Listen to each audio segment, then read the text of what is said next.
What is up? What's up? Long time, right? I know. But shit has been going on.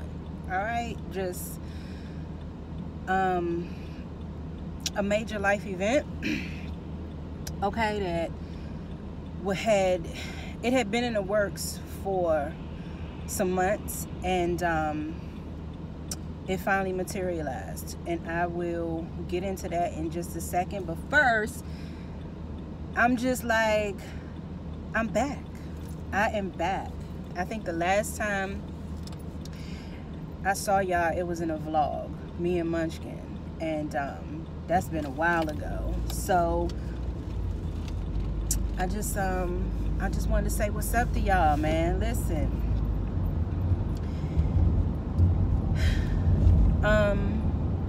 so I'm on my way to work, right? And speaking of life events and changes happening, the job that I'm headed to right now is a different job than I was headed to previously. Okay, so yes, I got a new job, and that is what has been going on. All right.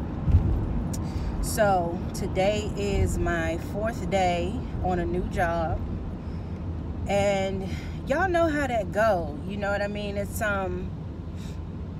just an adjustment all over again. Like, you know, you get your routine down, and my previous job, I was there for 2.5 years, so I had everything down. My commute, how long it was going to take, I had my routine once I get to work, and all of that. But now it's different. So just making the necessary adjustments to get over this hump of being the new person at the job. There's always a learning curve, and I'm the type of person where I'm always eager to learn, you know, but when it comes to starting a new job, for some reason, I want to skip the learning process. I want to skip the getting acclimated. I want to come in and I want to hit the ground running. I want to know everything, and I just, you know, want my routine. If y'all don't know by now, I'm very much a creature of habit, and so establishing routines is my thing. That's how I navigate life. That's how I get shit done, is I establish routines. Okay, so now that I am brand new on a job and having to establish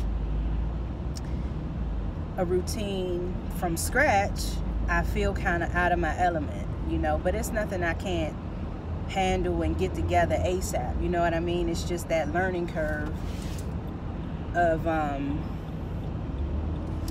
having to learn new processes, new procedures, get used to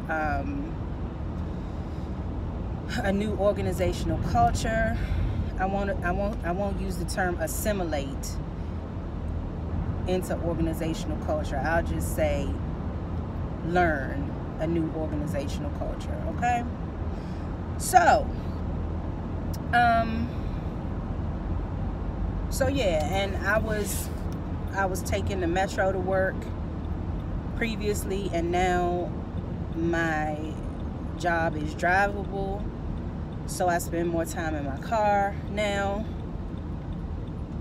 Which, for real, if any of y'all know about the metro in the DMV area, it was a time that I thought I preferred to take the metro because I hated being in traffic and stuff. But now that I've been on the metro for 2.5 years and I'm off of it now, I'm good. I don't want the metro anymore. Okay.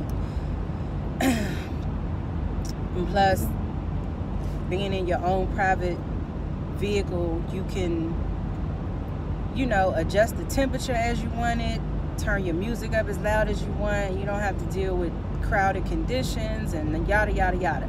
So anyway, that's the update, okay? And I want to talk a little bit about Black Ink Crew, New York, and Greenleaf.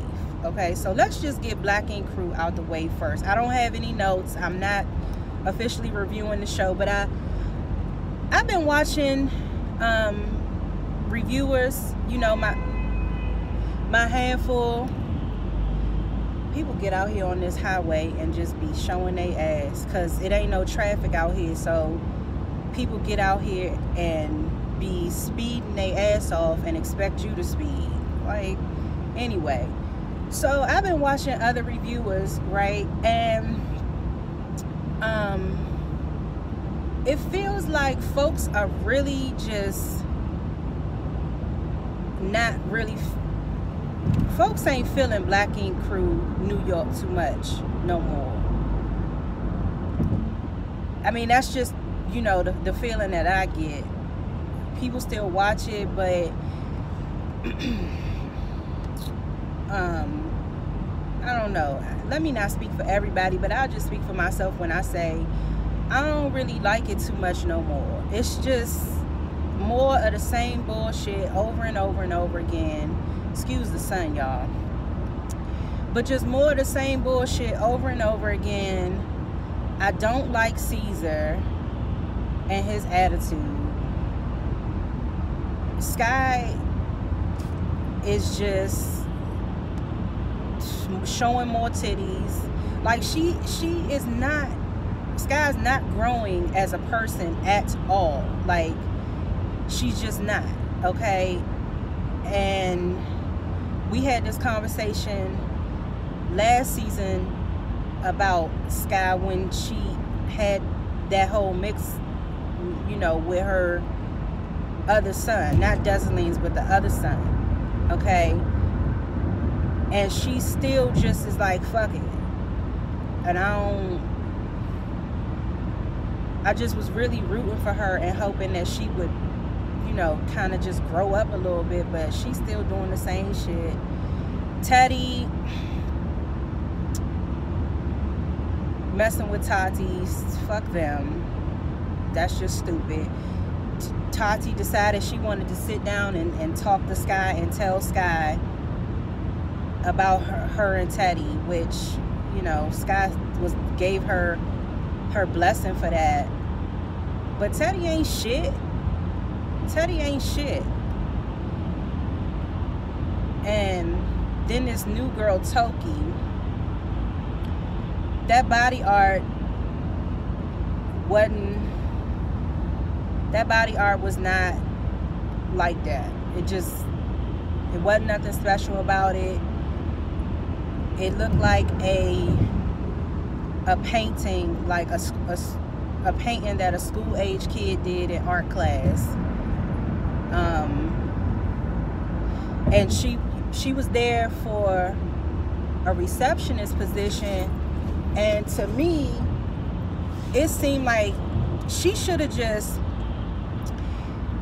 interviewed for the receptionist position and had, you know, and then when she got the job as a receptionist, then that's when she should have, you know, exhibited, you know, asked for the opportunity to exhibit her artistic abilities, you know, with her body painting and stuff. Get the job first. But it was kind of like, well, yeah, I'm here for the receptionist, but I can apprentice if you want me to, or whatever. But, you know, they weren't looking for an apprentice. So, and then she busts out the box and all of that shit, and it's just all the theatrics. It's just too much. And young Bae was the person who found Toki and brought her in, okay? And then from what happened the last episode, when, you know, they were all in New Orleans, and Bae brought Richard Duncan brought Richard in, and Richard ended up bringing in Puma, you know, and that whole debacle Caesar was pissed off about that and shit. And so Bay apologizes to Caesar for that when it's like, bitch, okay, first of all, Bay is a dope ass tattoo artist. Her art is beautiful, and I'm pretty sure Bay can go anywhere and tattoo. So why she's so pressed for this black ink shit, I don't know. After the way they treated her having a baby, and then telling her to go run the shop, because all them other numbskull motherfuckers ran off to New Orleans when they were supposed to stay behind and run the shop. So I mean, she should take some accountability for that too, because ain't no way in hell I would just, you know, just have a baby and go and run some damn shop. Like, I'm not doing that. So why the fuck is she apologizing to Caesar? You know, but Caesar liked that shit, and that's why I can't get with Caesar, because Caesar is not humble whatsoever. Caesar likes to talk about what he did for everybody and how much he did for everybody, especially Richard. And it's like it seemed like he want people to feel like they owe him something. And if it's like that, nigga, don't do shit for me. But anyway, Bae decided she wanted to throw him a barbecue. Them burgers or whatever that shit was looked nasty as hell. I don't know what the fuck kind of burgers those were. Those wasn't even, I ain't never seen them type of burgers. Like, you know, sometimes people, you might go get like the box of Murray's patties or something and put them on the grill, or, you know, frozen patties or whatever. Them Jones, I don't know what the fuck those were, because they look nasty as hell. But she decided she wanted to get back in Caesar's good graces by throwing a barbecue, and he walks in with this funky ass attitude and everything, talking about he not speaking to her and whatever.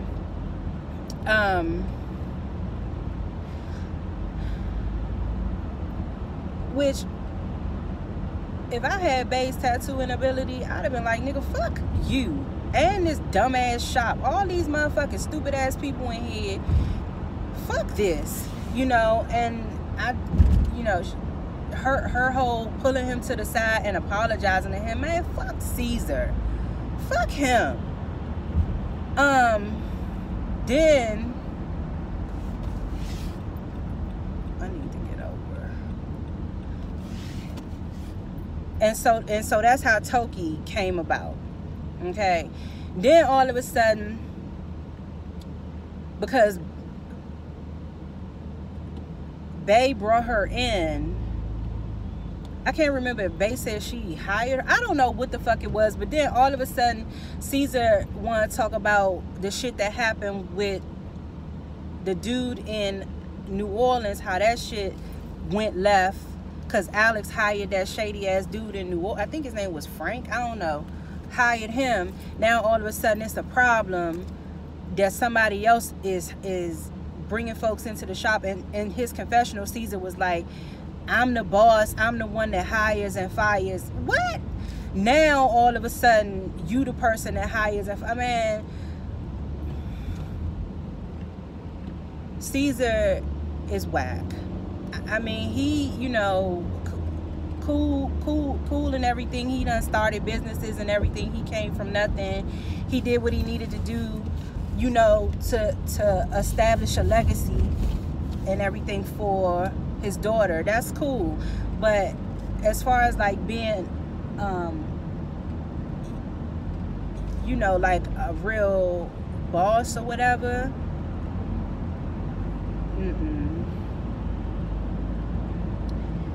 nah, that shit is whack. And so Toki, you know, her client comes, she does the body paint, and ain't nobody feeling it. Okay, and so because ain't nobody feeling it, she gets in her feelings and go and start crying. And Bay goes and talks to her and is like, girl, you need to get it together. You knew what the fuck you signed up for, so why are we even having this conversation? And Bay told her, you know, shake that shit off, come back tomorrow or whatever. You know, I know it's a tough crowd, but, you know, shake that shit off, come back tomorrow and everything.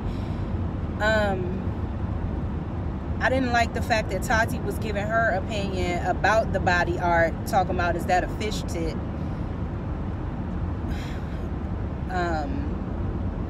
Walt put his 2 cents in and was like, you know, it's cool, your passion or whatever, but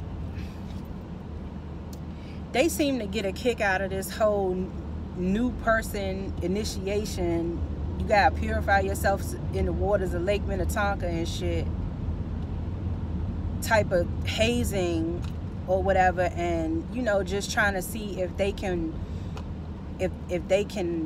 you know, incorporate themselves into the fold that is Black ink. But the fold that is Black ink is just a bunch of chaos and bullshit and fighting and just bullshit. Like, all that shit is just negativity that is going on around that shop. The way they talk about and treat women, you know, and then Donna's situation with Alex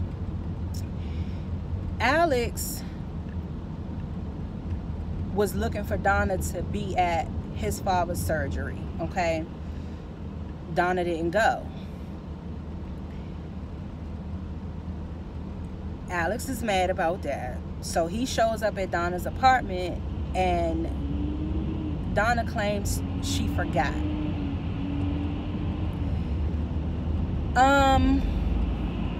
I think Donna is lying, because there's no way in hell I would forget my boyfriend's father having fucking heart surgery. There's no way I would forget that. Now, I do think Donna definitely remembered. She just said fuck it and decided she wasn't gonna go. I think she just, you know, of course she's not gonna tell Alex that, but there's no way Donna forgot. And the fact that Muhammad is back in the picture, I believe that she blew off Alex to check with Muhammad.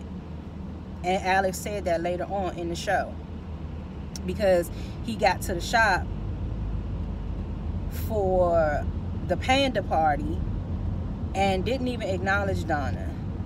But by then Donna had already told Kitty and Sky about Muhammad showing back up, and that Muhammad wanted to come by and talk to her. So the plan was that he was going to come and get the rest of his stuff out of her apartment and I guess talk.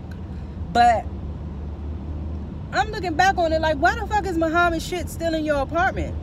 First of all, because that wasn't no little ass bag. It wasn't like a little grocery bag. That shit was a big ass contractor bag that had shit in it, unless it was staged. Because in the scene, we saw her, she was all folding the shit up nicely and listen, I'm not going to neatly fold clothes of an ex who I live with unless I cared that much still about the person. Okay, so that further in my mind says that Donna had aspirations for that meeting, and then she sat her ass around for like 2 hours waiting on him. Ain't no way. Ain't no way I'm gonna do that unless I still had some type of feelings for the person. And plus, a couple of episodes ago, Donna was hesitant because Alex was like, I'm trying to make you my girl. Like, you know, I want to be able to call you my girl, and we basically be in an exclusive relationship. That's how I interpreted it. Like, you know, and Donna really wasn't here for that at first. Donna was like, well, nah, you know, we good. We don't need no title and yada, yada, yada. So the fact that now she's not showing up how Alex is expecting her to show up is not a surprise. Because and if I was Alex, I would have taken that as a warning sign. Like, that would have been a red flag to me, that if I'm telling you that this is the step I'm trying to take and you're resistant to that, but yet you know, some time goes by and then you are like, okay, well, let's do it. I'ma feel like my antenna will be up.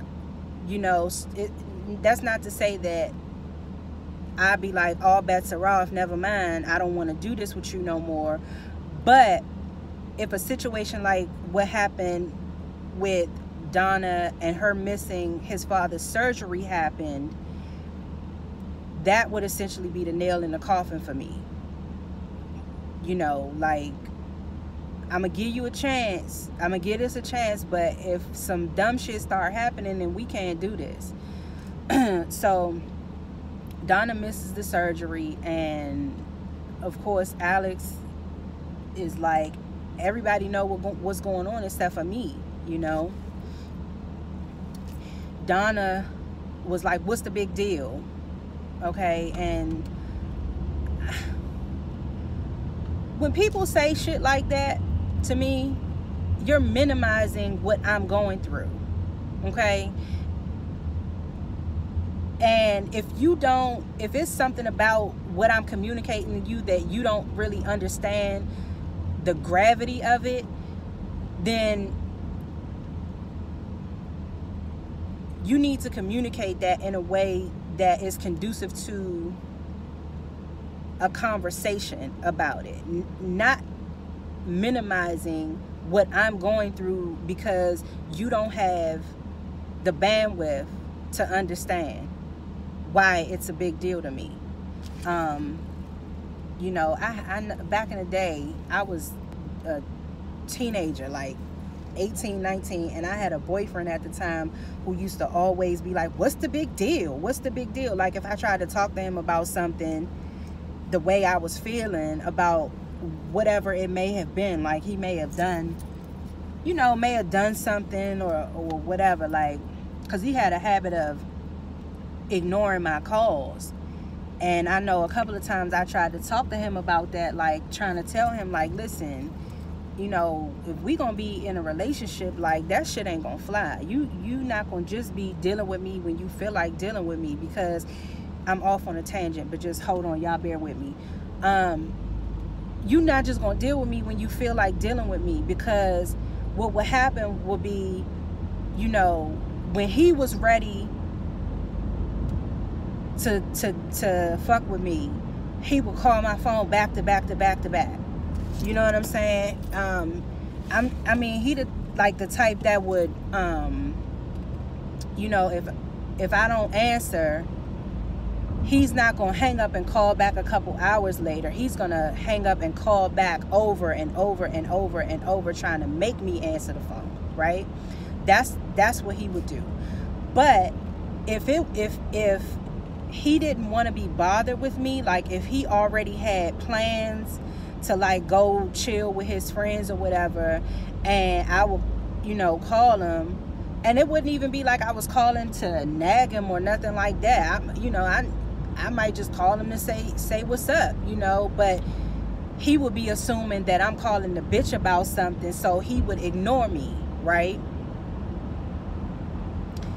So I would try to talk to him about that, and he would be like, what's the big deal?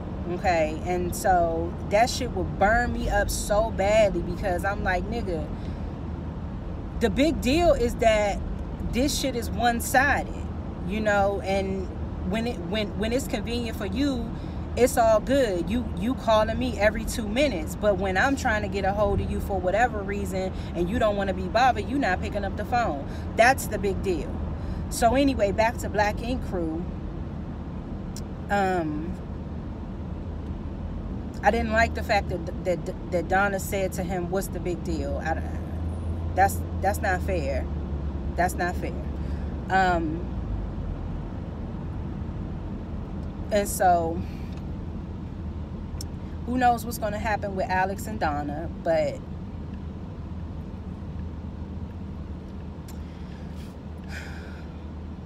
Donna is still... Donna just seemed like the rest of everybody else, not growing at all. So anyway, that's enough about Black Ink Crew. I watch it because I don't know. I still watch it because I'm used to watching it, and I do want to see it. I don't know, but I just feel like it's just, can we see what's going on in the 125th shop or whatever, or just, I don't know. Anyway, damn, that whole back windshield on that car gone. Damn. Life and things. So anyway, let's talk about Greenleaf. Child, that damn Zora done took off with Isaiah. Isaiah pulls up to the house. By then, Lady May was there, Jacob was there, Carissa was there. And while the whole scene was going on, Charity pulls up, right? I like Charity little dress she had on, looked like a bodycon dress with the little zipper on it. That was cute. But Isaiah's little funky ass rolls up and is antagonizing everybody. Called May an old lady. Don't be slamming my door, old lady. Was talking shit to Jacob. Carissa is telling Jacob, you know, just calm down, don't make it any worse, don't hit him and whatever. But that boy need not just a good fist to the face, he needs his ass whooped. Isaiah needs his ass whooped, like, and you know, but it didn't happen. Okay, he and Zora was determined to do what she wanted to do. She's 18, so I'm grown. That shit is a joke, but that's gonna end badly. There's no other way about that. That's gonna end very, very badly, because Zora's not listening to anybody, and Isaiah is for Isaiah. Isaiah is using Zora for, I guess, to prop up his ego, because he already thought he was the shit, and Zora's just eating that shit up with a spoon. But you could see, like, later on in the episode, when Carissa and May rolled up on him, Isaiah had gotten out the car, and Zora was sitting in there by herself, and Carissa, you know, rose up and talks to her, and Zora was like, the last thing I need is for him to see you here. Okay, so that, the fact that she said that is I mean, we know it's an abusive relationship, but the fact that she said that is indicative of Zora being fearful of Isaiah and that she does things just to appease him. Okay. And of course Zora was hard-headed, because Carissa was like, you can come with me right now and never look back, or you can go ahead on about your business, and this is, you know, this is the last opportunity you're gonna have. Zora says, I'll take my chances. Okay, cool. So Carissa leaves, and Zora was crying. Zora knows that she is making a horrible decision. But at this point, it just is what it is. And I really feel like I wouldn't be surprised if he kills her. And Carissa said that he could kill her. And honestly, like I said, I wouldn't be surprised if he does kill her, because Zora is not adding much to Greenleaf right now. And her character, I mean, I could see the show continuing without Zora's character. Okay? Especially with everything else going on. Damn, Jacob kissing Tasha. This shit going on with Grace deciding to represent the woman in jail for bludgeoning her husband, and now the DA is on Grace's ass. And Rochelle's whole role in everything, plus Darius, where Darius's ass at? Something is up with Darius and Rochelle. Okay. And then the fact that Lady Mae and Bishop Daddy, they in this weird place because Bishop done gave all the damn money to Rochelle for Bitcoin currency. So it's all this other stuff going on. I don't know. I really don't. I can see the show being all right without Zora's character. But if Isaiah doesn't kill her, something really, really bad is going to happen. Now, speaking of Grace and the representation situation, the district attorney visits Grace, and again, it's still like, are you sure this the road you want to go down? Because after what happened with you and your uncle, it's starting to look like you feel like women should just be out here killing men. Grace said it was self-defense, but the DA starts rattling off all of this and that about how it could look like premeditated murder because of what was going on with Sophia at the time. The fact that Mac, it came out that Mac had been raping Faith and girls and shit. And Rochelle, the way Rochelle looked when she was standing outside of that office, I want to see what the fuck is going on. I don't know. It's a bunch of moving pieces with this shit, but it's something up with Rochelle, the DA, her connections to Child Protective Services, because she was able to arrange a visit with the Hammer lady and her kids, because she pulled some strings at CPA, Certified Public Accountant, Child Protective Services. She was able to pull some strings and get the visit. And Grace, something was peculiar about that with Grace, and Rochelle wasn't really trying to explain it all like that. So Charity gets offered a job by Percy Lee. Y'all know Percy Lee. If y'all saw Rocky V, Percy Lee is the man that played Tommy Gunn's manager.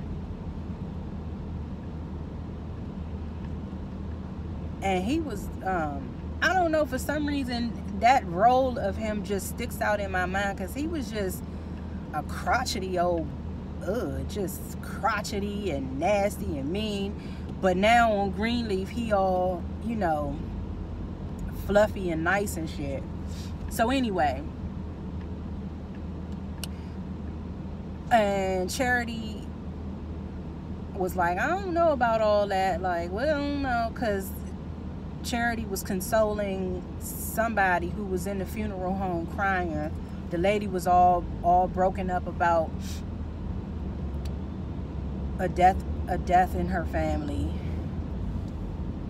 Okay, and so he offered her a job. I don't know, y'all, leave it in the comments. Was it a grief counselor or some shit? But Charity needs something, okay? And so if this materializes into something, I'm gonna be happy for Charity, because we know Charity been going through it lately, okay? And we ain't seen none of Kevin or the baby lately. You know, we ain't seen none of Kevin lately, and the baby we haven't seen in like a couple of episodes. So but we know Charity needs to get it together. And the singing gig, I feel like, may be the impetus for her to, you know, to start kind of getting back on the right track. So we'll see, and I'll be happy if it does, you know, because Charity just kind of went down this rabbit hole. And if she has something to, you know, otherwise keep her attention, I feel like, you know, that could really benefit her. Lady May done changed the damn gate code so Bishop Daddy can't get in. He pulls up and can't get in. So he calls, the security guard calls May, and I'm assuming she gave the go ahead, the green light, to let Bishop Daddy in the gate. So he gets in, you know, that he's in the house, and she's sitting at the piano, and you know, he's in an uproar about what happened with his granddaughter. And she just, Lady May just ain't here for nothing at all, and she's not trying to hear nothing that Bishop has to say.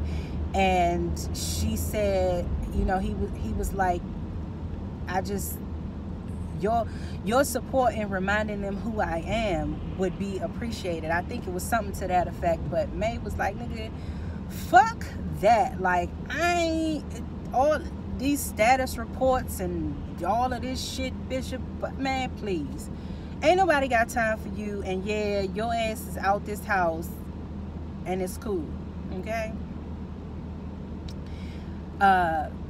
Jacob decided he wanted to set Tasha straight and tell her, you know, what happened between them, the kiss was a mistake, and that that's not a choice that he can make in his life right now. But Jacob, the thing Jacob doesn't realize is the choice has already been made. He kissed her, and Tasha made the choice. Okay, and it's not like Jacob didn't know. Jacob knew Tasha was feeling him. He ain't stupid. All the dipping and dabbing he done did before, he knew Tasha, so he know the deal. It ain't like he, you know, a 13-year-old, 17-year-old, even whatever, but he know the deal. He knew Tasha was feeling him, and he wanted to kiss her. Okay, so now is done. You know, and that whole Bishop walked in on them at the time because Tasha had broke down crying, and Bishop walked in, and Bishop was like, "You sure I ain't interrupting nothing?" He like, "Oh no, she Tasha just lost a friend and we were just talking about it." Bishop know that's some bullshit, and the fact that Jacob just lie like that on a dime, lie just like that to your daddy, okay? Bishop walked in, okay? Tasha all broken up, and later on we see that Tasha packs her stuff and leaves, okay? But that ain't the last of Tasha. That ain't the last. Now back to Jacob and Bishop.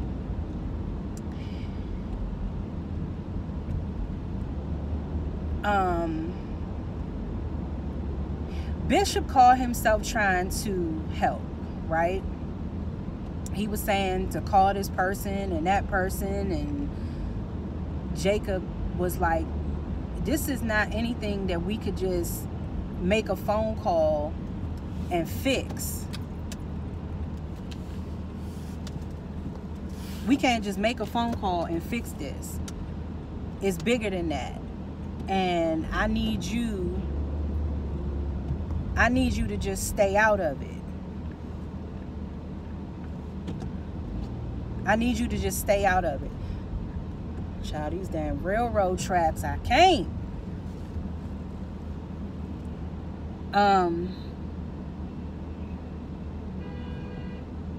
Okay, so I was distracted right quick. It's railroad tracks I gotta cross now to get to work, and I don't like that at all. Okay, y'all, the light is green. See.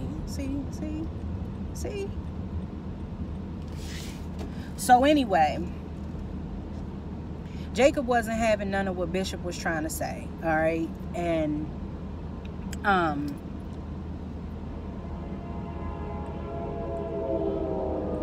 oh Jesus, oh God. Okay, see, the train just went by. I almost got stuck on them damn tracks. Okay, so because Jacob pretty much dismissed Bishop, that kind of prompted the whole conversation with him and Lady Mae later on, right? Sophia received like a little scrapbook that her boyfriend made, which I thought was sweet, and she ends up having a conversation with Grace saying she doesn't want to go to Rhodes College, and she brings up Zora. Okay, she brings up Zora saying, you know, Zora basically gets to do what she wants to do. Grace was like, yeah, but Zora's 18. Sophia's like, yeah, I'll be 18 soon too. You know, you can't force me to go there. And Grace is like, I'm not going to force you to do anything. Okay, cool.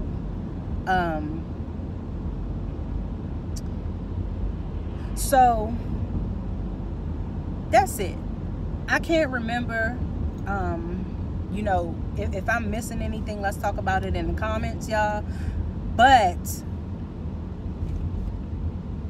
I'm pretty sure I left some stuff out because I was up at like, I don't know, 2 o'clock in the morning watching it. And I'm hoping that I can get my body back into a rhythm of a healthy sleep cycle, because this week,